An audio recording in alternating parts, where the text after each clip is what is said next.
So let's jump down to trending here. First news story of the day is the Nintendo, Sony, and Microsoft. They're now going to require that all games sold on their platforms have to disclose the odds of getting items of a certain rarity level in loot boxes.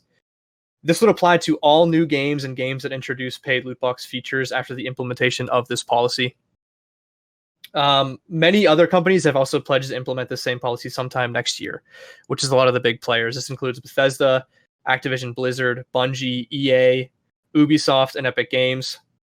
And I also just think it's important to note that Apple has been doing this on the iOS since 2017. So we've discussed just on this show, I think loot boxes in a great length. And we've also seen loot boxes recently being challenged by governments, especially in the EU, as being a form of gambling. It looks like these policies, at least to me, are going to be the new standard moving forward. I guess I just wanted to get your guys' thoughts on what you thought about having these rarity odds publicly shown in games, and if you think that it's enough to, if it's enough of a change to make loot boxes okay or better for the consumer. This just sounds ridiculous to me, honestly, just because I don't know if they're trying to make it more or less like gambling, but to me, this sounds exactly like gambling now. Don't they disclose the odds at the casino of like, you know, what your chances are of winning any game you go in and play? I don't know, David, is that right? They don't. The casino doesn't necessarily disclose like specifically Well, I the guess odds, we but know the they'll odds. disclose. They disclose the rolls, at least for blackjack. You know, like you know how many decks they have. You know, like the payout on blackjack. You know if you can double or split certain cards. You know how much of the deck they deal out, and then based on that, you can calculate what your odds are. But they're not specifically saying like you have this percentage chance. You know what I mean? So maybe it's better. Maybe I stand corrected. Maybe this is better than gambling. It sounds. I think on a slot machine they might have something online. I don't know, Adam. Yeah, well, slot machines, like every casino, they can adjust like the payout rates on them. So like a slot machine will pay out 92% of the money that's put into it, or like another casino will be 94%. And that that's basically how slot machines work. Right. So like a lot of in like jackpots, like a lot of people get shit on. You know, like everybody gets shit on, and then one guy gets lucky and basically wins the jackpot and takes all their money. Yeah. Essentially, what's happening. You don't get that lucky though with buying loot boxes. I don't think.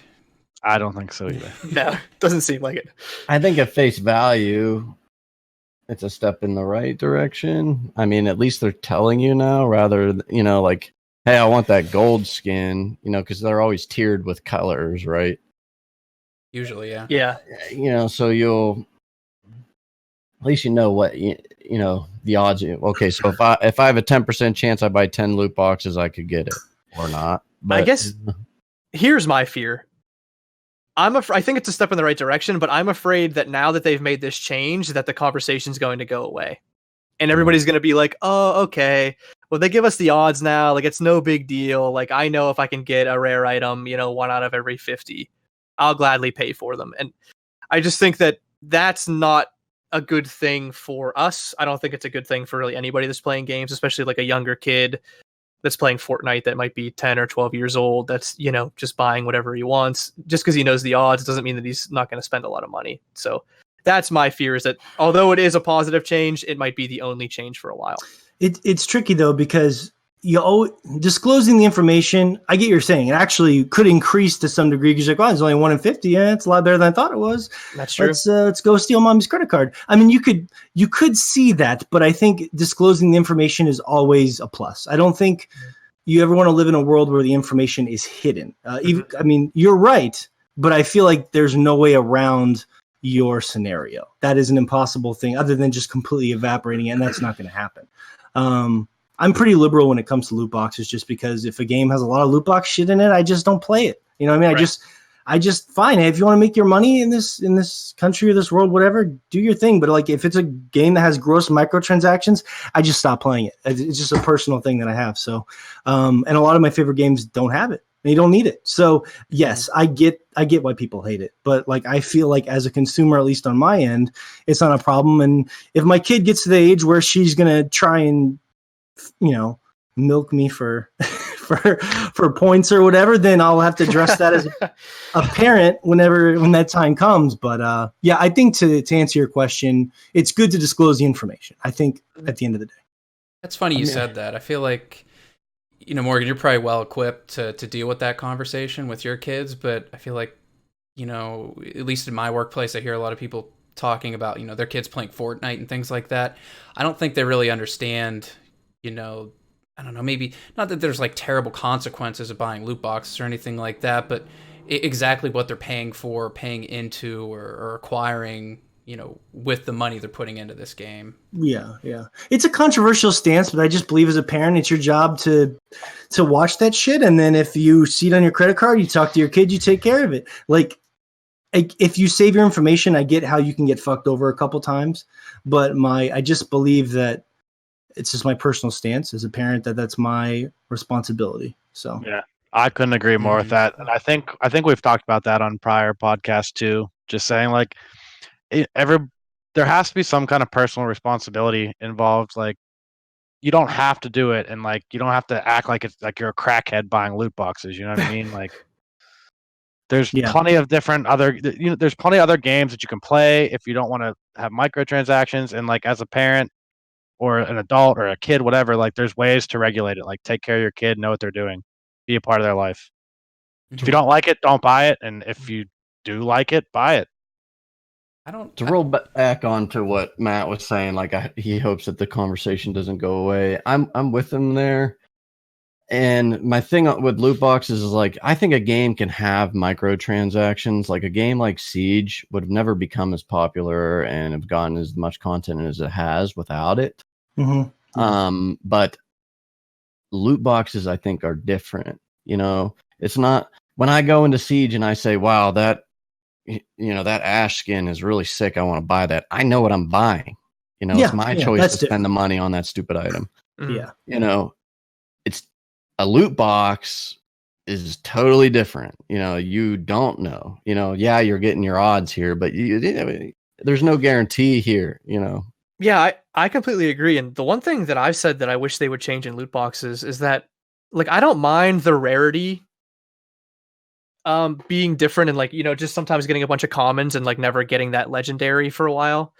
I really don't even mind that. I think it's more that if I get a legendary, it could be for a champion or a section of the game that I don't even like. So I'm getting like 50 of them. I finally get the rarest item, and it's like the one that is my least favorite. I wish that they could just give you a legendary option and then say, "Okay, you've received a legendary, Matt. Congratulations. Now pick which one that you want." And I don't think we've seen anything like that. That's a good point. That really cuts into their bottom line, though, right? That's true. But it would seem better from me as a consumer. Yeah. I think I would be more open to them if they did that. Right. It would be a nice transition to see them move into like I'm sorry, I'm still getting used to your names. The gentleman above me with the hat, Josh. It would be nice to see them transition, like you were saying, where you go in and know, I buy this. You made some extra cool stuff for me. I'd like to support you. Here you go. As opposed to the loot box. I kind of think Overwatch they were not the first, but they really popularized the harmless loot box, and then it just spiraled out of control from there because, loot boxes in Overwatch were harmless. It was cosmetics. It was, if you wanted to give them extra money, which that was crazy because the game was already $60, but if you wanted to do that, go for it. And then you earn them as a reward for playing the game, which is cool. So it's like a little crack for playing the game, but from there it just exploded. It seemed like so. There are games that do it well. I think a good example of a game that does microtransactions horribly is Killing Floor. Killing Floor 2, especially, way overpriced, for a lot of stuff that you're getting. Like, say you want a gold gun. Mm-hmm. You're paying like $18 to $20 to have just the gun just be painted gold. No sort of touch string, nothing added. You're paying for a color change. And those kind of microtransactions, like, I'm saying, you choose to buy. If you choose to buy that, fine. But there's a balance that needs to be found there with the money thing. Like, you can argue many different avenues on this microtransactions debate, topic. But I'd much sooner see just loot boxes gone and the microtransactions that a game needs to stay relevant and to stay alive, like Rainbow Six Siege or games like The Witcher that put out amazing content and DLC and expansions cost $40. Yeah, that stuff could be very well worth the $40. You know what I mean? It's more forgivable in free games, I think, too. Like, even though they're not really my thing, I'm a little more understanding when it's a free game because I'm like, this is how you're making a lot of your profit. Like Path of Exile, that game you're talking, it's called Path of Exile, right? Yep. I played that for a while too, but I remember the developers came out and they said like 8% of their audience or 4% of their audience makes up 98% of their revenue because it was a free game, but you could buy stuff for in-game stuff. So there's always that diehard base there, but I get it more when it's a free game. Which is crazy to think about, that diehard base. I know, Jesus and like Christ. Who's spending how much money? I know, and like every game has those people. It's absolutely insane. I don't get it because like No Man's Sky is like one of my favorite games. I just ranted about it. If there was things to buy in that game, I wouldn't buy them. I just wouldn't do it. Like I'm not built, and I have a super addictive personality. Like I love that shit. So I don't know, man. Maybe if Diablo had it, maybe if Diablo 4 has it and they're like, oh, random loot boxes, I'm like, oh no. No, maybe. That would be the end. Yeah. I don't know, let's not talk about it. They wouldn't. Blizzard has too much integrity. Most of the companies that make the mistake with the microtransactions, if you look at their track record, they're companies that have some issues anyway. So. Yeah, you're right. No doubt. One thing that is... go ahead. Sorry. No, Matt, good. But, one thing's, for certain, just with this decision to, just put your odds, it's no surprise to me, but it doesn't seem like loot boxes are going away anytime soon. I think they're just going to keep fighting for them, all these companies will.